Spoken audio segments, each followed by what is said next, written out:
Ողջույն, ես Մարիանն եմ։ Այսօր ես կպատմեմ իմ առաջին գրքի կարդացած գրքի մասին։ Առանց ընտանիք։ Հայմի առանց ընտանիքի վեպակի գլխավոր հերոսին։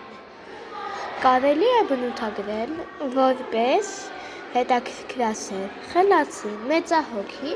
հավատարիմ, բարի ընկերասեր։ Վիտալիսը Հայմի ուսուցիչը համառ,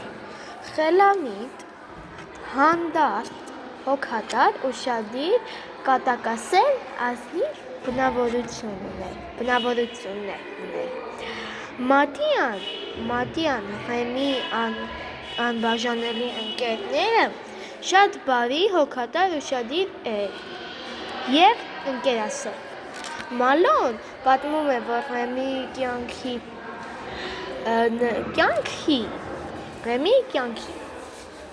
նրա բարեկամների բարի բաբեն մայրիկի ազնիվ Վիտալիսը նվիրված ընկերոջ Մաթիլդայի և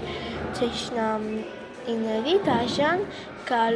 Գարաֆիոլի Դրոլսկի։ Նենք Ջեյմս Միլագի մասին։ Հեղինակը պատմում է, որ սեփականատերերի աշխարհում, ուր ամեն ինչ գնվում է ու վաճառվում է,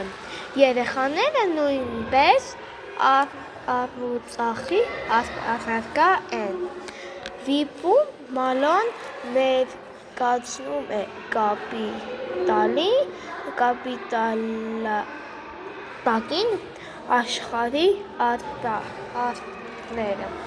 Այսքանը ցտեսություն։